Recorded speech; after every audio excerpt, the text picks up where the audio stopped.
The Chicago Sky just hit rock bottom, and Angel Reese might be the reason thousands of fans are walking away for good. What started as empty seats has turned into a full-blown boycott that's spreading across social media faster than anyone expected. The numbers don't lie. Attendance at Sky home games has dropped by 47% since January, and the timing couldn't be more obvious. This all started when Caitlin Clark's injury news broke, and Angel Reese's response shocked everyone watching.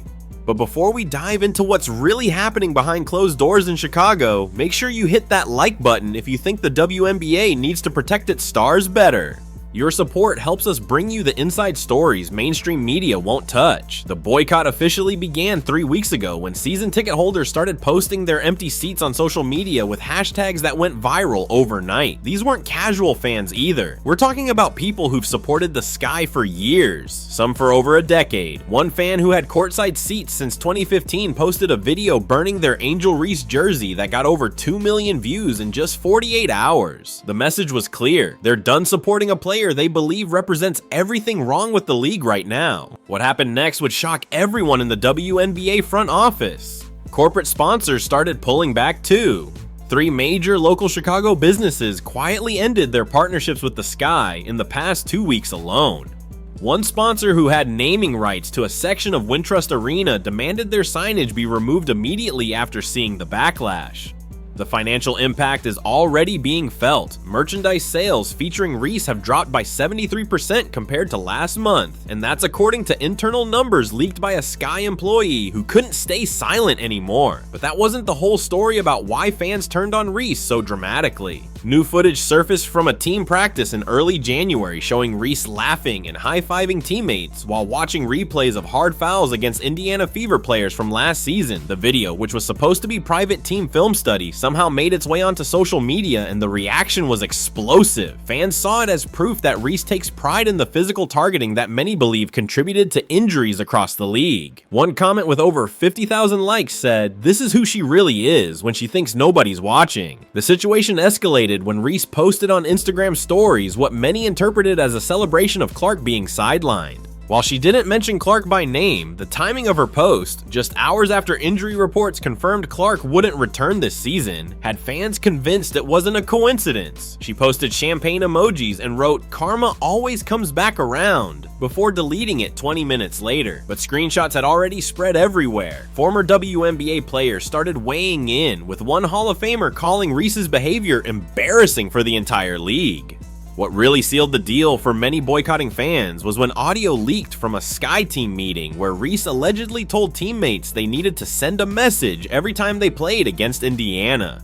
The audio quality isn't perfect, but you can clearly hear someone who sounds like Reese saying they think they run this league now. We need to remind them who was here first. When asked about the audio during a press conference, Reese didn't deny it was her voice. She just walked out without answering any questions. That walkout has now been viewed over 15 million times across all platforms. The financial consequences are hitting harder than anyone anticipated. The Sky's next 3 home games are tracking to be their lowest attended in franchise history. Ticket resale prices have dropped to just $5 for upper deck seats that usually go for $35. One season ticket holder revealed they tried to give away their tickets for free on Facebook and still couldn't find anyone willing to go. The parking lots that are usually packed 90 minutes before tip-off now stay empty until right before game time. Concession workers are being sent home early because there aren't enough fans to justify keeping full staff. But here's where it gets even more interesting. Other WNBA players are starting to distance themselves from Reese publicly. 3 of her own teammates have unfollowed her on social media in the past week, and sources inside the locker room say the tension is unbearable. One player, speaking anonymously, said the team can't even have normal conversations anymore because everyone's walking on eggshells around Reese. She apparently demanded a players-only meeting to address the betrayal of teammates not defending her publicly, but only 2 players showed up. The league office is in full panic mode trying to figure out how to handle this crisis. Commissioner meetings that usually happen monthly are now happening twice a week. They're desperately trying to avoid addressing the elephant in the room, that one of their marketed stars might be toxic to the league's growth.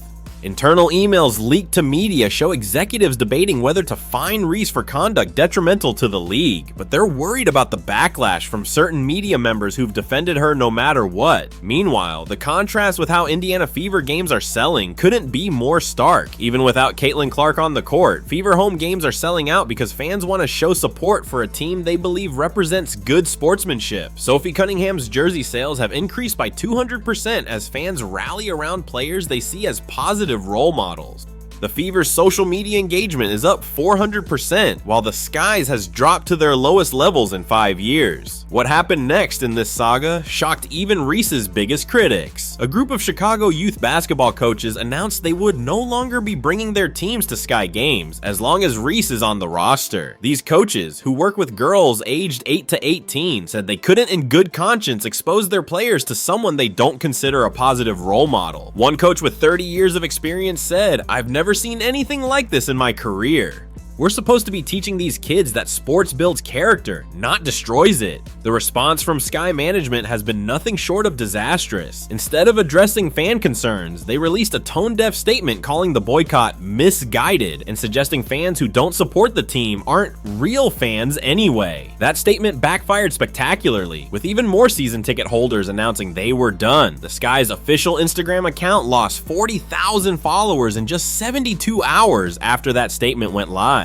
But that wasn't even the most damaging revelation this week. Former Sky employees started coming forward with stories about Reese's behavior behind the scenes. One former trainer said Reese would regularly skip recovery sessions if she knew media wasn't going to be there, then complain about being tired during games. Another employee from the marketing department revealed Reese demanded approval over any social media posts featuring other players getting more prominence than her. These stories paint a picture of someone more concerned with personal brand than team success. The ripple effects are spreading beyond just Chicago. Other teams are reportedly concerned about the message this sends to young fans. Several WNBA franchises have quietly removed Reese from their promotional materials for upcoming games against the Sky. One Eastern Conference team executive, speaking off the record, said, "We don't want to be associated with this drama. We're trying to grow the game, not turn it into a reality show." Local Chicago media that once defended Reese at every turn are now starting to ask tough questions. One prominent sports radio host who was previously Reese's biggest supporter admitted on air that he was wrong and apologized to listeners for not seeing the signs earlier.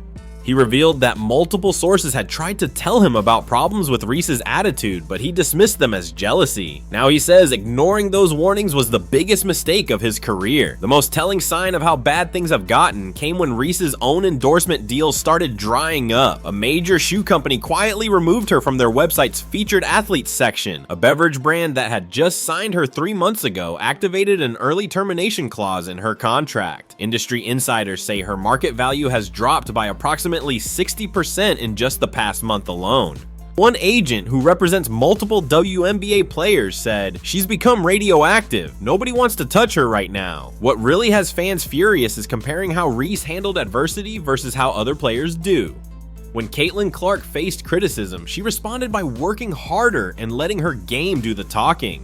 When Sophie Cunningham dealt with hard fouls, she got up, smiled, and kept playing. But Reese's response to any criticism is to play victim while simultaneously celebrating when opponents get hurt. Fans see through it and they're voting with their wallets. The breaking point for many came when video surfaced of young fans at a recent Sky game chanting, "We want Caitlin," during one of Reese's free throw attempts. Instead of ignoring it or handling it professionally, Reese was caught on camera making obscene gestures toward the crowd. Parents immediately started pulling their kids out of the arena. One mother posted that her 8-year-old daughter was in tears because her favorite player acted that way. That video has been viewed over 20 million times and became a rallying cry for the boycott movement. Even more damaging was when teammates started contradicting Reese's public statements. After Reese claimed in an interview that the team was more united than ever, 3 players posted cryptic messages on social media suggesting otherwise. One posted a photo of herself practicing alone with the caption, "Sometimes you have to distance yourself from toxicity." Another shared a quote about how real leaders don't create followers, they create more leaders, which fans interpreted as a shot at Reese's leadership style. The Sky's coaching staff is reportedly at their breaking point too. Sources say there have been multiple closed-door meetings where coaches expressed expressed frustration with Reese's refusal to run plays designed for other players. She apparently demands the ball in situations where she's clearly not the best option, then blames teammates when things go wrong. One assistant coach was overheard at a restaurant saying they were counting down the days until the season ended so they could get away from this mess.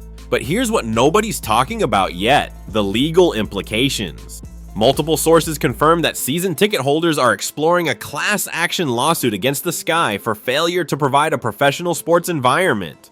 Their argument is that by allowing Reese's behavior to continue unchecked, the organization has violated its implicit contract with fans. Legal experts say while it's a long shot, the fact that organized groups are even considering legal action shows how deep the anger runs. The final straw might have been Reese's recent podcast appearance where she doubled down on everything. Instead of showing any humility or acknowledgement of fan concerns, she claimed the boycott was racially motivated and that she was being held to different standards. This despite the fact that many of the fans boycotting are the same ones who supported the Sky through thick and thin for years. One longtime fan responded with a viral post saying, "Don't insult our intelligence by playing that card. We see exactly who you are. The numbers tell the real story here. The Sky's revenue is projected to be down 35% this quarter. Their local TV ratings have dropped to historic lows. Social media engagement is down 70%. Merchandise sits unsold in the team store. The parking lots are empty. The arena is quiet. And at the center of it all is one player who seems incapable of understanding that her actions have consequences. What makes this even more tragic is that the Sky have other talented players who deserve better, players who work hard, respect the game, and want to win the right way. But they're being overshadowed by one person's ego and inability to be a team player. Several of these players are reportedly requesting trades, not wanting to waste their careers in such a toxic environment. The question now isn't whether the boycott will continue, it's whether the Sky can survive it. Industry insiders say if things don't change dramatically by the end of February, the franchise could face serious financial problems. They're already having trouble securing sponsors for next season. Free agents are reportedly telling their agents they won't consider Chicago as long as the current situation persists. If you think the WNBA needs to step in and address this situation before it destroys one of its founding franchises, drop a comment below and let us know what you think should happen. And don't forget to subscribe and hit the notification bell because we'll be following this story as it develops. The truth is, this boycott isn't just about empty seats or lost revenue, it's about fans taking a stand for what they believe the WNBA should represent. And right now, they're making it crystal clear that Angel Reese doesn't represent those values.